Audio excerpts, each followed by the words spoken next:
아멘. 우리 함께 하나님의 말씀 살펴보도록 하겠습니다. 신약 성경입니다. 신약 성경 누가복음 2장 41절에서 52절에 있는 말씀입니다. 제 성경책으로는 신약 성경 90페이지에 있습니다. 누가복음 2장 41절에서 52절까지입니다. 우리 다 찾으셨으면 앞에 있는 우리말 성경으로 우리 41절부터 함께 읽겠습니다. 해마다 6월절이 되면 예수의 부모는 예루살렘으로 갔습니다. 예수께서 12살이 되던 해에도 그들은 관례에 따라 절기를 지키러 예루살렘에 올라갔습니다. 기간이 끝나 그 부모는 집으로 돌아가는 길이었는데 소년 예수는 예루살렘에 남아 있었습니다. 그러나 부모는 이 사실을 알지 못했습니다. 그들은 예수가 일행 속에 있으리라 생각하고 하룻길을 가다가 그제야 친척들과 친구들 사이에서 예수를 찾기 시작했습니다. 그러나 찾지 못하자 그들은 예루살렘으로 되돌아가서 예수를 찾았습니다. 3일이 지나서야 그들은 성전뜰에서 예수를 찾게 됐습니다. 그는 선생들 가운데 앉아서 이야기를 듣기도 하고 묻기도 하고 있었습니다. 예수의 말을 들은 사람들마다 그가 깨닫고 대답하는 것에 몹시 감탄했습니다. 그 부모는 예수를 보고 놀랐습니다. 그래서 그의 어머니가 말했습니다. 얘야, 왜 우리에게 이렇게 했느냐? 내 아버지와 내가 얼마나 걱정하며 찾았는지 모른다. 그러자 예수가 말했습니다. 왜 나를 찾으셨습니까? 내가 마땅히 내 아버지의 집에 있어야 하는 줄 모르셨습니까? 그러고 나서 예수는 부모와 함께 내려가 나사렛으로 돌아가서 부모님께 순종하며 지냈습니다. 예수의 어머니는 이 모든 일을 마음에 간직했습니다. 그리고 예수는 지혜와 키가 점점 더 자라가며 하나님과 사람들로부터 사랑을 받았습니다. 아멘. 아멘. 오늘은 동행 중에 있는 줄로 생각하고 라는 제목을 가지고 우리가 이 귀한 성탄절 하나님의 은혜를 나누고자 합니다. 지난 한 주간도 하나님의 말씀과 기도로 승리하셨습니까? 우리는 지난주에 마지막 권면 두 번째, 또 히브리서를 마무리하면서 마지막 권면 두 번째, 교회 안에서의 신앙생활에 대해서 함께 말씀을 나눴습니다. 성도의 바른 신앙생활에 대해서 권면하는데 첫 번째로 인도자들을 생각하라 라고 이렇게 이야기합니다.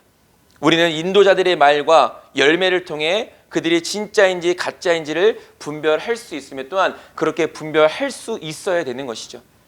인도자들을 생각하라는 것은 그들의 가르침과 그들이 보여준 믿음의 본을 잘 명심하라는 것입니다. 인도자를 생각하라, 그들의 가르침을 잘 명심하라. 그리고 너희들도 그와 같은 믿음의 삶을 살아가라 라는 의미가 되어지는 것이죠. 우리는 율법의 행위로가 아닌 오직 믿음으로 구원을 받습니다. 자칫 율법에 얽매이다 보면 우리가 이상한 고집과 지적 교만 등이 하나님의 말씀을 듣지 못하게 하고 우리에게 나쁜 습관을 만들게 해서 믿음이 아닌 외식과 위선으로 우리를 살아가게 만든다는 것이죠. 우리는 항상 이 외식과 위선을 경계해야 합니다. 인도자들에게 순종하고 복종해야 합니다. 순종하라는 것은 인도자의 가르침을 수긍하라는 것이고 복종하라는 것은 그 옳은 가르침에 굴복하라는 것입니다. 결국은 하나님의 말씀, 인도자가 증거하는 하나님의 말씀 앞에 순종하라는 의미가 되어지는 것이지. 인도자는 성도의 영혼이 잘 되기를 바라지 결코 잘못되기를 바라지 않는다라는 사실을 우리는 기억할 수 있어야 합니다. 이것이 우리가 지난주에 함께 살펴봤던 말씀이었습니다. 오늘은 성탄절입니다. 예수 그리스도를 믿는 우리들에게는 참으로 기쁜 날이고 또한 감사한 날입니다. 물론 우리가 성탄절만 기뻐하고 성탄절만 감사하는 것은 아니죠. 모든 우리의 일생 동안 하나님께 감사하고 기뻐하는 삶을 살아가지만 특별히 이 성탄절이라는 이 기쁜 날 우리가 함께 모여서 하나님을 찬양하고 예배하는 아주 뜻깊은 날인 것이죠. 아기 예수로 이 땅에 오셔서 우리의 죄를 사해 주시고 우리에게 영생을 누릴 수 있도록 은혜를 베풀어 주신 예수님의 탄생을 기념하는 날입니다. 저는 요즘 들어 이런 생각을 자주 하게 됩니다. 예전에도 했지만 가끔 했었던 생각들이 요즘에는 매일마다 들게 되는 생각이 있는데, 그리고 이 생각들을 아마 제가 이 앞에서 우리 성도님들과 함께 나누기도 했었습니다. 하나님을 우리의 아버지라 고백할 수 있다는 것이 얼마나 복된 일인지 날마다 요즘 들어서 더더욱더 그런 생각들이 들고 더더욱더 감사한 마음이 들게 됩니다. 헛된 우상들 앞에 절하지 않고 살아계신 하나님을 예배할 수 있다는 것이 얼마나 복된 일인지, 기도의 응답도 복이지만 기도할 수 있다는 것 자체만으로도 우리는 얼마나 큰 은혜와 복을 누리며 살아가고 있는지를 요즘 더 자주 이런 생각들을 가지게 됩니다. 결국 이 모든 것이 우리를 사랑하사 독생자 예수 그리스도를 이 땅에 보내주신 하나님의 사랑으로 인한 것임을 우리는 잊지 말아야 된다는 것이죠. 이 모든 것, 이런 생각 저뿐만이겠습니까? 우리 성도님들의 삶 가운데서도 마찬가지죠. 이런 모든 것들을 생각하게 하시고 이런 모든 것들을 누리게 하시고 이런 모든 것들 안에서 우리가 살아가게 하시는 그 모든 것들은 결국은 하나님의 은혜와 사랑과 예수님의 십자가와 부활로 인하여서 우리가 온전히 누릴 수 있게 되었다라는 것입니다. 그런 의미에서 우리 성탄절, 우리가 아기 예수의 탄생의 시점이 아니라 예수님께서 자라시는 과정 속에서 12살이 됐던 그때에 일어났던 사건에 대해서 우리가 오늘 말씀을 나누고자 합니다. 오늘 본문은 예수님의 어린 시절에 있었던 사건을 기록하고 있는데, 유대인들의 3대 절기 중, 그러니까 유대인들의 가장 큰 절기가 3개가 있습니다. 그것이 유월절, 맥추절, 장막절 이렇게 해서 3가지가 있는데, 그 중에서도 유월절, 아마 여러분들도 잘 아시는 절기입니다. 바로 출애굽 사건을 하나님께서 도와주셨고 인도해 주셨음을 기억하기 위해 지키는 절기가 유월절이라는 절기죠. 그래서 이 유월절 중에 있었던 그 예수님의 부모님이 아들 예수를 잠시 잃어버렸던 사건에 대해서 기록하고 있습니다. 그러니까 이 사건, 이 12살에 있었던 예수님의 사건은 다른 복음서에는 기록되어 있지 않고 오직 누가복음에만 기록되어져 있습니다. 그것을 우리가 조금 더 신학적으로 깊이 살펴보면 예수님께서도 이렇게 사람이 되셨고 그 사람이 되셨고 또 자라나는 과정들을 거치셨다, 이런 것을 또 이야기하기 위해서 누가복음만 특별하게 이 예수님의 12살 시절의 사건을 기록하고 있습니다. 그러니까 이 사건을 통하여 우리가 성탄절의 참된 의미와 또한 날마다 예수님과 동행하는 삶을 살아가야 하는 우리의 믿음에 대해서 다시 한 번 더 돌아보고 점검해보는 시간을 갖고자 합니다. 우리가 성탄절 기쁜 마음으로 모였죠. 그러나 우리가 어떤 자세로 이 성탄절에 임해야 되는지, 그리고 날마다 우리는 하나님과 동행하는 믿음의 삶을 살아가야 하는데 어떤 믿음의 자세를 가지고 우리는 늘 그 주님과 동행하는 삶을 살아가야 하는지 우리 말씀을 통해 잠깐 나누도록 하겠습니다. 첫 번째로, 첫 번째자 마지막이죠. 1번입니다. 당연히 있을 것이라는 아니라는 생각이라는 것입니다. 당연히 있을 것이라는 아니라는 생각. 앞서 잠깐 이야기했듯이 유대인의 3대 절기 중 하나인 이 유월절에 예수님 가족은 예루살렘 성전으로 갑니다. 왜냐하면 이 율법에는 반드시 이 유대인 남성들, 성인들은 꼭 이 1년에 3번씩 예루살렘에 가서 이 3대 절기를 지켜야 했기 때문이죠. 처음에는 남자들만 지켜야 했지만 나중에 가서는 여자들까지도 이 율법, 이 3대 절기를 지키도록 그렇게 되었습니다. 그래서 예루살렘 성전으로 절기를 지키러 가야 했기 때문인데, 우리가 유월절은 보통 7일 동안 이렇게 치르게 됩니다. 7일이라는 기간 동안 이 유월절에 참여하게 되는데, 오늘 본문에서도 그 날이 다 마친 후에 라는 것은 7일 동안 이미 유월절 절기를 다 보내고 이제 다시 고향으로 돌아가는 때라고 이렇게 말하고 있는 것이죠. 예수님의 부모님은 당연히 예수님도 그들 무리들과 함께 있을 것이라고 생각을 했습니다.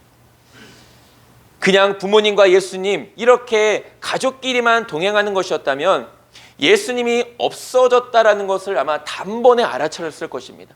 아니, 같이 오고 같이 가는 길에 어떻게 예수님을 잊어버릴 수 있을까? 가족끼리 같이 움직이는데 라고 우리가 이렇게 생각할 수 있겠지만, 이 유월절 절기를 마치고 다시 고향으로 돌아가는 길에는 그 가족들만 움직이는 것이 아니라 그 고향에 있는 사람들과 함께 무리를 지어서 움직이게 됩니다.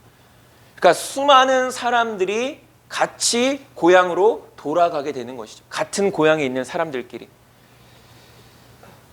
그러나 6월절 절기를 지키러 가기 위해서는 이런 고향을 단위로 무리를 지어 이동을 하게 됐는데, 이때 아이와 여자들은 그 무리들 앞에서 갔고 남자들이 그 무리들 뒤에서 함께 이동을 했습니다. 그렇기 때문에 예수님의 부모님은 아무런 의심 없이 당연히 예수님도 그 고향으로 돌아가는 그 무리들 중에 함께 있을 것이라고 당연하게 생각을 했다라는 것이죠. 6월절을 마치고 집으로 가는 길에 해가 떨어져 하루길이 걸렸다라고 말합니다. 가는 길이, 고향으로 돌아가는 길이. 그래서 이 저녁이 되면 이제 함께 모였던 가족들이나 친척들이 각자의 가족들로 다시 모이게 됩니다. 함께 무리를 지어 갔다가 저녁이 되면은 자신의 가족들끼리 같이 모이게 되죠. 바로 이때 예수님께서 그 무리에 없다라는 것을 그제서야 발견하게 된 것입니다. 그 밤에, 저녁에 이미 하루길을 걸어온 상태였습니다. 아이가 그 무리에 없다는 것을 발견했을 때 부모님은 얼마나 놀라고 당황했겠습니까? 아무리 찾아보고 아무리 예수님의 이름을 불러도 보이지 않고 목소리도 들리지 않았던 것이죠. 그래서 다시 급한 마음에 예루살렘 성전으로 또 하루길을 걸어서 가게 됩니다. 벌써 이틀이 소요됐죠. 그리고 셋째 날이 되어서야 예루살렘 성전에 도착하였고, 거기서 성전에서 율법 학자들과 선생들과 이야기를 나누는 예수님을 발견하게 됩니다. 성전에서 예수님을 발견했을 때 부모님의 심정이 어떠했겠습니까?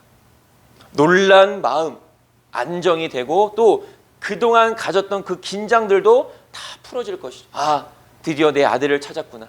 드디어 예수를 찾았구나. 또한 꾸지람도 있었습니다. 이렇게 부모가 걱정하는데 너는 지금 여기서 뭘 하고 있는 것이냐? 라고 예수님의 어머니 마리아가 이렇게 이야기하죠. 저는 이 말씀을 보면서 우리의 신앙생활에 대해서 한번 생각해 봤습니다. 그냥 예수님을 잃어버린, 물론 그냥 잃어버린 것은 아니죠. 큰 일이죠. 그런데 예수님을 당연히 그 무리 가운데 있을 것이라고 생각했던, 그 아니라는 생각을 가졌던 그 부모님의 그 모습을 우리의 신앙생활에 빗대서 한번 생각을 하게 되었습니다. 신앙생활이 무엇입니까? 쉽게 말하면 하나님을 믿으며 사는 것입니다. 쉽게 말하면 하나님을 믿는 것, 그것이 믿음 생활이고 신앙 생활이죠. 조금 더 자세하게 말하면 살아계신 하나님과 언제나 변함없이 동행하는 것이 바로 신앙 생활입니다. 하나님과 동행하는 것. 나 혼자만 걷는 것이 아니죠. 그렇다고 예수님 혼자만 또 걷는 것도 아닙니다. 같이 걷는 것, 같이 동행하며 나아가는 것, 그것이 믿음이고 신앙생활이죠. 신앙생활은 하나님과의 동행 없이는 진정한 신앙생활이라고 결코 말할 수 없습니다. 왜냐하면 그러한 삶에는 어떠한 열매도 없고 하나님과의 어떤 영적인 관계도 없기 때문에 내 안에 참된 기쁨과 감사, 그리고 약속된 하나님의 은혜도 임하지 않게 되는 것이죠. 성경은 신앙생활을 예수님과 교제하는 것이다 라고 이렇게 이야기합니다. 교제하는 것이다. 고린도전서 1장 9절은 이렇게 말합니다. 너희를 불러 그의 아들 예수 그리스도 우리 주와 더불어 교제하게 하시는 하나님은 미쁘시도다 라고 말합니다. 하나님께서 우리를 사랑해 주셔서 우리를 구원해 주셨죠.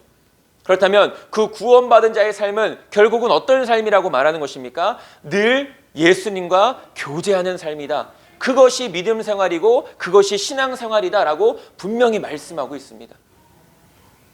저와 여러분들은 분명 신앙 생활을 하는 자들입니다. 교회 생활하는 자들이죠. 우리는 예수님을 구주로 고백하고 주님께 나와 예배하며 각자의 자리에서 맡겨진 사명을 감당하며 살아가고 있습니다. 그러나 때때로 우리는 내 믿음의 삶에 주님이 당연히 계시겠지 하는 이런 안일한 마음을 가질 때도 많이 있다는 것이죠. 당연히 계시겠지, 당연히 나와 함께 하시겠지, 당연히 내가 예수님과 동행하고 있겠지 라고 이렇게 말입니다. 교회 열심히 나오니까, 기도도 열심히 하니까, 때로 봉사도 하고 헌신도 하니까 당연히 예수님이 함께 계실 것이라고 그렇게 생각을 한다라는 것입니다. 아무 의심도 하지 않습니다. 마치 부모님, 그 예수님의 부모님이 그 무리 가운데 예수님이 당연히 있을 것이라고 아무 의심하지 않았던 것처럼. 그러나 우리의 열심히 있는 그 자리에 예수님께서 계시지 않을 수도 있다라는 것을 우리는 분명하게 고민해보고 생각해 볼 수 있어야 합니다. 예수님이 계시지 않고 예수님이 계시지 않음도 알지 못하고 예수님이 계신 것처럼 그렇게 혼자 믿음의 길을 걷고 있을 수도 있다는 것이죠. 아니, 그런 길은 온전한 믿음의 길이 아닌 것이죠. 앞서도 이야기했지만 열매도 없고 기쁨도 없고 감사도 없는 단지 율법의 행위밖에는 되지 않는 것입니다. 내가 날마다 깨어있지 않으면 우리는 그렇게 살아갈 수밖에 없는 것이죠. 내 삶을, 내가 걸어가는 이 믿음의 길을 우리는 항상 돌아봐야 합니다. 지금 내가 걷는 이 발걸음 가운데 예수님도 함께 계시나? 예수님께서 우리에게 보여주신 그 믿음의 길을 나는 잘 따라가고 있는가? 나는 지금 예수님과 동행하는 삶을 살아가고 있는가? 예수님이 왜 이 땅 가운데 오셨습니까? 물론 우리를 구원하시기 위함이죠. 그러나 단지 구원하고서 구원받았으니까 알아서들 해라 이렇게 말씀하시지 않았습니다. 우리를 구원하시고서 우리와 친히 교제하시면서 날마다 그 교제 속에서 은혜와 복을 누리게 하시도록, 천국을 소망하며 결국은 그 천국을 이루게 하시도록 예수님은 이 땅에 오셨다라는 것이죠. 그런데 내 믿음, 내 신앙생활은 지금 예수님과 함께 걷지 않는, 신앙 아닌 신앙의 삶을 살아가고 있는 것은 아닌가라는 것을 우리가 잘 생각해 볼 수 있어야 된다는 것입니다. 그 말씀을 통해, 예수님을 잃어버린 사건을 통해서 이런 것들을 생각해 보게 되었죠. 나는, 저나 여러분들은 진짜 지금 예수님과 동행하고 있는가? 진짜 지금 예수님과 교제하고 있는가? 내가 날마다 내 믿음을 점검해 보지 않으면 당연히 계신 것처럼 착각할 수 있다는 것이죠. 내가 나름 오랫동안 신앙생활하고 직분도 가지고 있지만 내 삶에 진정한 변화가 없고 열매도 없다면 나는 지금까지 예수님이 나와 함께 계신 것처럼, 예수님을 잘 믿고 있는 것처럼 착각하며 오해하고 있는 삶을 살아가고 있는 것이죠. 왜 그렇습니까? 예수님과의 진정한 교제에는 반드시 변화가 있기 때문입니다. 예수님과의 진정한 교제에는 반드시 거듭남이 있기 때문이죠. 예수님과의 진정한 교제에는 반드시 내 삶이 완전히 바뀌게 됩니다. 내 생각서부터, 내 마음서부터, 내가 말하는 단어서부터, 말서부터 행동 하나하나가 다 변하게 되는 것이죠. 어떠한 모습으로? 예수님을 닮아가는 모습으로. 그것이 예수님과 교제하는 삶, 그것이 예수님과 동행하는 삶, 그것이 진짜 예수님을 믿는 믿음의 삶이라는 것이죠. 여러분, 지금 저와 여러분들의 신앙생활을 한번 곰곰이 돌아보시길 바랍니다. 이 예배가 끝나고 집으로 가셔서도 한번 깊이 생각해 보시길 바랍니다. 이러한 고민들이 없다면, 이러한 생각들이 없다면, 베레아 사람들처럼 그러한가 아니한가 그 성경을 상고하는 일이 날마다 내 삶 가운데 있지 않다면 우리는 또 예수님 없는 삶을 살아가면서도 마치 예수님이 계신 것처럼 그렇게 오해하고 착각하며 그런 삶을 계속해서 반복하며 살아갈 수밖에 없다라는 것입니다. 하나님의 말씀을 듣고 예배드리는 것이 교회에서만 멈춰지게 된다면 우리는 변화되지 못한 모습으로 계속해서 살아갈 수밖에 없는 것이죠. 나는 지금 예수님과 동행하고 있는가? 아니면 함께 걷고 있다고 스스로 착각하며 예수님을 잃어버린 채 혼자만 걷고 있는 것은 아닌가를 우리는 늘 생각해 볼 수 있어야 되는 것입니다. 우리는 분명 예수님과 함께하는, 예수님과 동행하는 삶을 살아야 합니다. 그것이 진짜 신앙생활입니다. 날마다 하나님의 말씀을 묵상하고 날마다 하나님의 뜻을 기도로 물으며 날마다 그 뜻 앞에 순종하는 삶을 사는 것이 예수님과 동행하는 삶이라는 것이죠. 다르게 말하면 내가 하나님의 말씀 앞에 순종함도 없습니다. 기도하는 것도 없습니다. 말씀도 없습니다. 그런데 나는 율법을 잘 지켜서 교회에 빠지지 않습니다. 그것은 진정한 예수님과의 교제하는 삶이 될 수 없다라는 것이죠. 그래서 여전히 하나님께 때만 쓰는 변하지 않는 모습으로 계속해서 살아갈 수밖에 없는 것입니다. 예수님과 동행하는 일보다 세상과 버타는 일을 더 중요하게 생각합니다. 한 주 동안 예수님의 말씀과는 전혀 상관없는, 예수님과의 영적인 관계와는 전혀 상관없는 삶을 살아가다가 주일 되면 하나님 나 왔습니다. 마치 내가 하나님 앞에 인심 쓰는 척 예배드리고 그것으로 내 할 일을 다 했다라고 만족해하는 삶을 내 스스로가 살아갈 때가 얼마나 많습니까? 물론 예배는 뭐 얼마나 많이 드리냐 이것도 중요하지만 어떻게 드리냐가 가장 중요한 것이다라는 것을 여러 번 말씀을 나눴습니다. 그러나 그 한 번의 예배를 드린다 할지라도 그 한 번의 예배를 위해서 나는 일주일의 삶을 어떻게 살아왔는가? 예배는 일주일 동안 우리가 준비해서 주님 앞에 나오는 것입니다. 일주일 동안 내가 거룩한 삶, 하나님의 말씀 앞에 온전히 순종하는 삶을 통하여서 예배를 준비하는 것이죠. 그리고 그 준비된 모습으로 비로소 하나님 앞에 나오는 것입니다.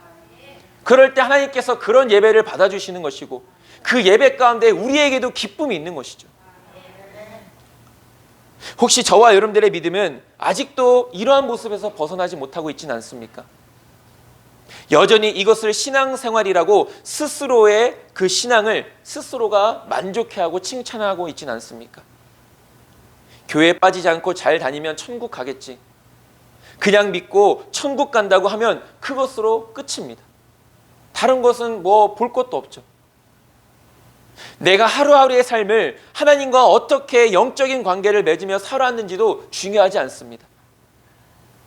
이런 믿음 없는, 그리고 신앙 아닌 신앙으로 살아가는 자는 그 삶에 절대로 기쁨이 없고 감사가 없는 것이죠.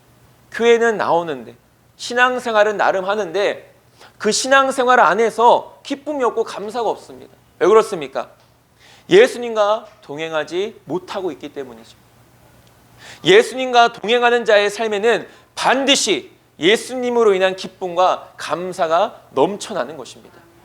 이것은 결코 부인할 수 없는 일이죠. 예수님과 우리가 날마다 살아가면 우리 안에 어떤 일, 뭐 좋은 일이 있을 때만, 기쁜 일이 있을 때만, 복된 일이 있을 때만 기뻐하는 것이 아니라 어떤 일이 있어도 감사하고 기뻐하는 삶을 살아갈 수 있는 것이죠. 왜? 내가 예수님과 동행하고 있기 때문에.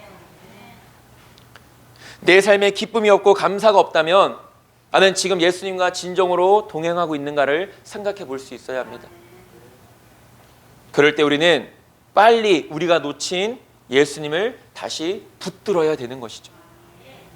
당연히 있을 것이라고 아니란 생각을 가졌던 내 스스로를 반성하고 우리와 함께하기를 원하시고 기뻐하시는, 그래서 그 교제 속에서 우리에게 풍성한 은혜를 허락해 주시는 예수님을 빨리 다시 붙들어야 되는 것입니다. 오늘은 성탄절입니다. 저와 여러분들은 이 성탄절을 위해 얼마나 힘쓰고 애쓰셨습니까? 이 성탄절을 위하여서 얼마나 하나님 앞에 기도하셨습니까? 이 성탄절을 위해서 내가 얼마만큼 거룩한 믿음의 삶, 순종의 삶을 살아가셨습니까? 그 한 주 동안의 삶에, 저와 여러분들의 삶에는 예수님이 함께 하셨습니까? 함께 하시는 예수님의 은혜를 누리셨습니까?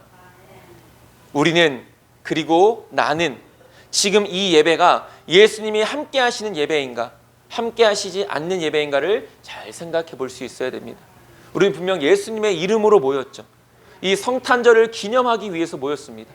그런데 이 성탄절 예배에 예수님이 계시지 않는다면, 내 예배에 예수님이 동행하시지 않는다면 이 모임은 예수님을 위한 예배와 모임이 될 수 없습니다. 나만 만족하는 예배이고 우리만 기뻐하는 모임에 그치게 될 뿐인 것이죠. 성탄절의 주인공은 예수님이십니다. 물론 성탄절뿐만이 아니라 모든 예배와 우리의 모든 삶의 주인은 오직 예수님이십니다. 오늘 이 예배를 받으시기에 합당하신 분도 예수님이십니다. 지금 드리는 우리의 이 예배가 예수님이 계시지 않는, 그래서 모인 우리들만 기뻐하고 즐거워하는 거짓된 예배, 하나님께서 받지 않으시는 예배가 되지 않기를 소망합니다. 우리의 모든 예배, 모여서 드리는 예배뿐만이 아니라 여러분 각자의 삶에서 드리는 그 거룩한 삶 속에서 드리는 영적인 예배들 또한 하나님이 받으시는 예배가 되고 하나님과 동행하는 복된 삶이 되어지길 소망합니다. 우리는 그런 의미에서 이 성탄절을 생각해 볼 수 있어야 합니다. 우리를 위해 오셨고 우리와 교제하기 위해 오셨는데 나는 지금 예수님을 잃어버린 삶을 살아가고 있는 것은 아닌가. 우리 주님은 진정으로 모든 사람들에게 영광과 존귀를 받기에 합당하신 분이십니다. 오늘 이 시간 이 말씀을 통하여 저와 여러분들이 잃어버렸던 그 예수님을 다시 찾게 되기를 소망합니다. 그 예수님을 다시 찾고 발견하여 성탄절의 진정한 은혜를 누리는 자들이 되어지길 소망합니다. 또한 지금까지 변함없이 예수님과 동행한 믿음의 사람들이 있습니까? 그렇다면 더욱더 예수님을 꼭 붙들어서 예수님과의 영적인 교제 속에서 더 풍성한 은혜를 누리는 자들이 되어지길 소망합니다. 잃어버렸던 것이 회복되어지고 붙들었던 것이 더 풍성해지는 오늘의 이 예배 성탄절이 될 수 있게 되길 소망합니다. 오늘 이 성탄절이 그리고 앞으로의 우리의 모든 남은 인생이 늘 예수님과 동행하는 복된 인생이 되기를 주님의 이름으로 축원합니다. 기도하겠습니다. 주님, 나는 그리고 우리는 지금 예수님을 잃어버린 채 걷고 있지는 않습니까? 우리를 구원하시기 위하여 우리를 만나주시기 위하여 우리와 교제하여서 우리에게 풍성한 은혜를 누리게 하시기 위하여 이 땅 가운데 오신 예수님, 나는 지금 그런 예수님을 잃어버린 채 살아가고 있지는 않습니까? 혹 내가 하나님과 동행하는 삶이 아니었다면 다시 동행할 수 있도록 인도하여 주시옵소서. 하나님을 다시 찾을 수 있도록 인도하시고 하나님을 다시 붙들 수 있도록 인도하시고 늘 하나님과 동행하는 믿음의 삶을 우리 하늘빛교회 모든 성도님들, 이곳에 모인 모든 믿음의 지체들 될 수 있도록 인도하여 주시옵소서. 성탄절의 그 깊은 의미를 우리가 되새기며 오늘 하루도 믿음 안에서 우리의 거룩한 삶, 이 예배를 통하여 오직 예수님께만 영광 올려드릴 수 있는 모든 하늘빛교회 성도님들 될 수 있도록 인도하여 주시옵소서. 예수님의 이름으로 기도드립니다. 아멘.